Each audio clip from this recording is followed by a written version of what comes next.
ॐ शान्ताकारं भुजङ्गशयनं पद्मनाभं सुरेशं विश्वाधारं गगनसदृशं मेघवर्णं शुभाङ्गं लक्ष्मीकान्तं कमलनयनं योगविद्यानगम्यं वन्दे विष्णुं भवभयहरं सर्वलोकैकनाथं। सभी साथियों को नमस्कार, राम राम।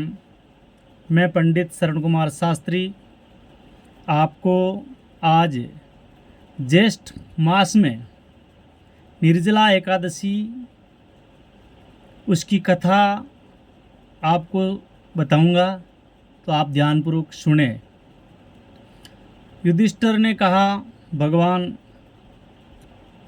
मैंने जो भी आज तक आपसे एकादशी की कथा मातम में सुने हैं, उसके बाद में अब मैं आपसे ज्येष्ठ महीने के शुक्ल पक्ष की जो एकादशी है उसका वर्णन कीजिए। इस कथा के बारे में मुझे बताइए। भगवान श्री कृष्ण बोले, राजन, इसका वर्णन परम धर्मात्मा सत्यवती नंदन व्यास जी करेंगे, क्योंकि ये संपूर्ण शास्त्रों के तत्वज्ञ और वेद वेदांगों के पारंगत विद्वान है। तब वेद व्यास जी कहने लगे, दोनों ही पक्षों की एकादशियों को भोजन नहीं करें। द्वादशी को स्नान आदि से पवित्र हो फूलों से भगवान केशव की पूजा करके नित्य क्रम समाप्त होने के पश्चात पहले ब्राह्मणों को भोजन दे करके अंत में स्वयं भोजन करें। राजन, जनना सोच और मरणा सोच में भी एकादशी को भोजन नहीं करना चाहिए। यह सुनकर भीमसेन बोले, परम बुद्धिमान पितामहे, मेरी उत्तम बात सुनिए। राजा युधिष्ठिर, माता कुंती, द्रौपदी, अर्जुन, नकुल और सहदेव ये एकादशियों को कभी भोजन नहीं करते, तथा मुझे भी हमेशा यही कहते हैं कि भीमसेन, तुम भी एकादशी को खाया नहीं करो। किंतु मैं इन लोगों से यही कह दिया करता हूँ कि मुझसे भूख नहीं सही जाएगी। भीमसेन की बात सुनकर व्यास जी ने कहा, यदि तुम्हें स्वर्ग लोक की प्राप्ति अभिष्ट है और नरक को दूषित समझते हो, तो दोनों पक्षों की एकादशियों को भोजन नहीं करना। भीमसेन बोले, महाबुद्धिमान पितामहे, मैं आपके सामने सच्ची बात कहता हूँ, एक बार भोजन करके भी मुझसे व्रत नहीं किया जा सकता, फिर उपवास करके तो मैं रह ही कैसे सकता हूँ। मेरे पेट में जो व्रत नाम की अग्नि सदा प्रज्वलित रहती है, अतः जब मैं बहुत अधिक खाता हूँ तभी ये शांत होती है। इसलिए हे महामुने, मैं वर्ष भर में केवल एक ही उपवास कर सकता हूँ, जिससे स्वर्ग की प्राप्ति सुलभ हो तथा जिसके करने से मैं कल्याण का भागी हो सकूँ। ऐसा कोई एक व्रत निश्चय करके बताइए, मैं उसका यथोचित रूप से पालन करूँगा। तब वेद व्यास जी कहते हैं कि भीम, ज्येष्ठ मास में सूर्य जब वृषभ राशि में हो या मिथुन राशि पर हो, शुक्ल पक्ष की जो एकादशी है उसका यत्न पूर्वक निर्जल व्रत करो। केवल कुल्ला या आचमन करने के लिए मुख में जल डाल सकते हो, उसको छोड़कर और किसी प्रकार का जल विद्वान पुरुष को मुख में नहीं डाले, अन्यथा व्रत भंग हो जाता है। एकादशी को सूर्योदय से लेकर दूसरे दिन की सूर्योदय तक मनुष्य जल का त्याग करें तो ये व्रत पूर्ण होता है। तदनंतर द्वादशी को निर्मल प्रभात काल में स्नान करके ब्राह्मणों को विधि पूर्वक जल और दान आदि करके इस प्रकार सब कार्य पूरा करके जितेंद्रिय पुरुष विप्रों के साथ भोजन करें। वर्ष भर में जितनी एकादशियां होती है उन सब का फल निर्जला एकादशी के सेवन से मनुष्य प्राप्त कर सकता है, इसमें तनिक भी संदेह नहीं है। शंख चक्र और गदा को धारण करने वाले भगवान केशव ने मुझसे कहा था कि यदि मानव सबको छोड़कर एकमात्र मेरी शरण में आ जाए और एकादशी को निरा रहे, तब वे सब पापों से छूट जाता है। एकादशी व्रत करने वाले पुरुष के पास विशालकाय, विकराल आकृति और काले रंग वाले दंड पासधारी भयंकर यम के दूत नहीं जाते। अंतकाल में पीताम्बरधारी, सौम्य स्वभाव वाले, हाथ में सुदर्शन धारण करने वाले और मन के समान वेगशाली विष्णु के दूत आकर इस वैष्णव पुरुष को भगवान विष्णु के धाम में ले जाते हैं। अतः निर्जला एकादशी को पूर्ण यत्न करके उपवास करना चाहिए। तुम भी सब पापों की शांति के लिए यत्न के साथ, पूरे प्रयत्न के साथ उपवास और श्री हरि का पूजन करो। स्त्री या पुरुष यदि उसने मेरू पर्वत के बराबर भी, क्षमा करें, यदि उसने मेरू पर्वत के समान भी महान पाप किया हो तो वे सब एकादशी के प्रभाव से भस्म हो जाता है। जो मनुष्य उस दिन जल के नियम का पालन करता है वे पुण्य का भागी होता है। उससे एक एक पैर में कोटि कोटि सोने की मुद्रा दान करने का फल प्राप्त होता सुना गया है।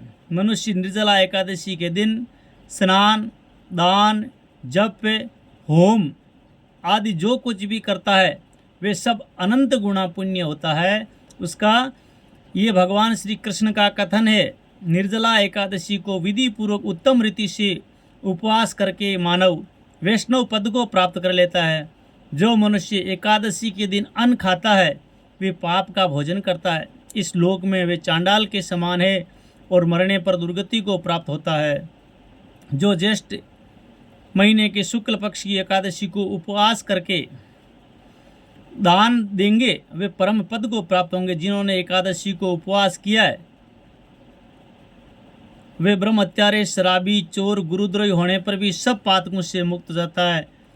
कुंती नंदन, निर्जला एकादशी के दिन श्रद्धालु स्त्री पुरुषों के लिए विशेष दान और कर्तव्य विहित है, उससे सुनो। उस दिन जल में शयन करने वाले भगवान विष्णु का पूजन और जलमयी धेनु का दान करना चाहिए अथवा प्रत्यक्ष गाय या घृतमयी धेनु का दान करना उचित है। पर्याप्त दक्षिणा, भांति भांति के मिष्टानों द्वारा यत्न पूर्वक सबको भोजन करा करके संतुष्ट करना चाहिए। ऐसा करने से विप्र अवश्य संतुष्ट होते हैं और उनके संतुष्ट होने पर श्री हरि मोक्ष प्रदान करते हैं। जिन्होंने सम, दम और दान में परवर्त और श्री हरि की पूजा और रात्रि में जागरण करते हुए इस निर्जला एकादशी का व्रत किया है उन्होंने अपने साथ बीती हुई 100 पीढ़ियों और आने वाली 100 पीढ़ियों को भगवान वासुदेव के परम धाम में पहुंचा दिया है। निर्जला एकादशी के दिन अन्न, वस्त्र, गाय, जल, सैया, सुंदरासन, कमंडल तथा छाता दान करने चाहिए। जो श्रेष्ठ एवं सुपात्र विप्र को जूता दान करता है वे सोने के विमान पर बैठ करके स्वर्ग लोक में प्रतिष्ठित होता है।